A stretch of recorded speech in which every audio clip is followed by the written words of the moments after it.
नमस्कार, मैं doctor सुवचला, scientific director हूँ जीवा फर्टिलिटी सेंटर्स में। एंडोमेट्रियोसिस क्या होता है और इसके होने से क्या आप इनफर्टिलिटी के शिकार हो सकते हो। पहले जानते हैं कि एंडोमेट्रियोसिस क्या है। एंडोमेट्रियोसिस एक ऐसा टिश्यू है जो यूट्रस के बाहर बढ़ रहा होता है और ये एकदम यूट्रस के अंदर जो बढ़ने वाला लाइनिंग होता है उससे समान होता है, जिसे हम एंडोमेट्रियम कहते हैं। एंडोमेट्रियोसिस आपके यूट्रस पे बढ़ रहा होता है, बाहर कभी ओवरीज पे देखा गया है, ट्यूब्स में और ब्लैडर या इंटेस्टाइन्स में भी देखा गया है। ये टिश्यू बाकी स्ट्रक्चर्स को इरिटेट कर सकता है क्योंकि वो उसे छूता रहता है, उसे इरिटेट कर सकता है, पेन हो सकता है। इसके कारण एडिशंस यानी चिपकना, स्कार टिश्यू हो सकते हैं इन ऑर्गन्स पे जिनका नाम मैंने भी लिया है। तो आपको कैसे पता चलेगा आपको एंडोमेट्रियोसिस है? बहुत सारी औरतों में एंडोमेट्रियोसिस होने के कारण पेट में बहुत दुखना होता है, स्पेशली जब उनके पीरियड्स आए होते हैं या इंटरकोर्स के दौरान। कई औरतों को सिम्टम्स बिल्कुल भी नहीं होते क्योंकि वो कम स्टेज में होता है। एंडोमेट्रियोसिस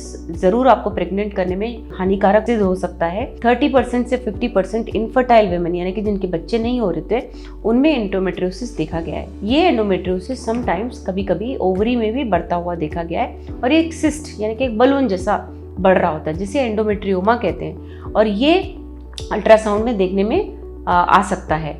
एंडोमेट्रियोटिक टिश्यू अगर यूट्रस के बाहर है या ब्लैडर पे है, इधर उधर होने पर दिखता नहीं है, बट स्कैन में अगर ओवरीज में है तो ये पकड़ में आ सकता है। एक ऐसा रास्ता जिससे पक्का एंडोमेट्रियोसिस के बारे में पता लगे वो है लैप्रोस्कोपी। एक सर्जिकल प्रोसीजर है जिससे ये पक्के रूप से बताया जा सकता है कि आपको एंडोमेट्रियोसिस है या नहीं। क्या एंडोमेट्रियोसिस इनफर्टिलिटी का कारण बन सकता है?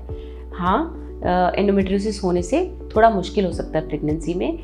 जैसे मैंने कहा 30 से 50% औरतों में एंडोमेट्रियोसिस होने के कारण इनफर्टिलिटी होता है। एंडोमेट्रियोसिस कई तरह से फर्टिलिटी पे प्रभाव दिखाता है।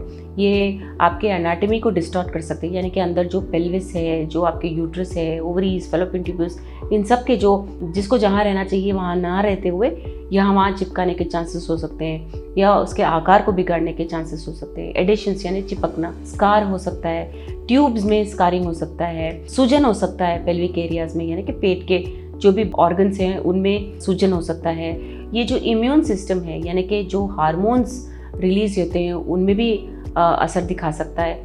अंडे का जो ओव्यूलेशन यानी कि रिलीज होने का जो प्रोसीजर है उसमें भी अपना असर दिखा सकता है। ना केवल ये इम्प्लांटेशन पे यानी कि जो बेबी तैयार होता है वो भी जब गर्भ में चिपकने के लिए रेडी होता है उसका भी ये चेंजेस दिखा सकता है उस पर भी। सर्जरी के दौरान लैप्रोस्कोपी जो मैंने कहा, आपके डॉक्टर ये अनुमान लगाएंगे कि एंडोमेट्रियोसिस कितना है, कहाँ है और कितना डीपली अंदर गया। जैसे कि अगर यूट्रस पे है तो कितना अंदर तक है, ओवरीज पे है कितना अंदर तक है।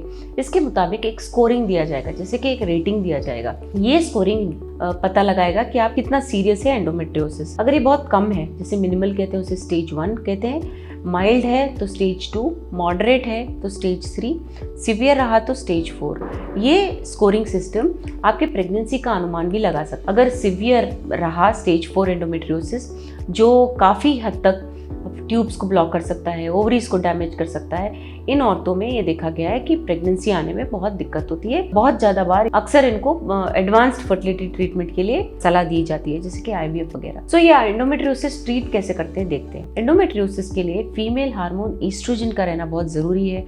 उसके प्रभाव में ही ये बढ़ता हुआ दिखता है। सो ये बर्थ कंट्रोल पिल्स होते हैं या अदर ड्रग्स बाकी और सारे बहुत ड्रग्स हैं, ये ईस्ट्रोजन को ब्लॉक करना या कम करता है और जिसकी वजह से ये सिम्टम्स, ये पेन सिम्टम्स वगैरह कम होते हैं। लेकिन जो पेशेंट्स प्रेग्नेंट होना चाहते हैं उनके लिए ये असर नहीं दिखाता। एंडोमेट्रियोसिस जब सर्जरी के दौरान देखा जाता है तो डॉक्टर वो एंडोमेट्रियोसिस को निकाल देते हैं। जो ये ट्रीटमेंट जो है आपके जो एनाटॉमी को यानी कि गर्भ, ओवरीज और ट्यूब्स को ठीक से फंक्शन करने में हेल्प करता है और ये नॉर्मल होने के चांसेस भी हो सकते हैं। लेकिन आपके चांसेस सर्जरी के बाद भी अगर आपको इम्प्रूव करने तो आपको ये देखना है कि आपका मॉडरेट है या सीवियर। कॉम्बिनेशन यानी कि सर्जिकल थेरेपी और मेडिकल थेरेपी देने से इन पेशेंट्स को बहुत सहायता होती है। स्पेशली IVF कराने पे प्रेगनेंसी के चांसेस ज़्यादा होते हैं जिसकी वजह से एंडोमेट्रियोसिस का असर कम होता है। ओवरऑल ये जो ट्रीटमेंट है हर पेशेंट के लिए अलग होता है। जितना आपका एंडोमेट्रियोसिस का सीवियरिटी है उसके मुताबिक ही ट्रीटमेंट दिया जाता है। इसके बारे में अगर आपको और जानकारी चाहिए, आपको एंडोमेट्रियोसिस है, आपको ट्रीटमेंट ऑप्शंस जानने, अवश्य जीवा फर्टिलिटी सेंटर्स आइए। धन्यवाद। हमने इस वीडियो को बनाने में बहुत मेहनत की है ज़रूर हमें सब्सक्राइब और लाइक कीजिए। Thank you.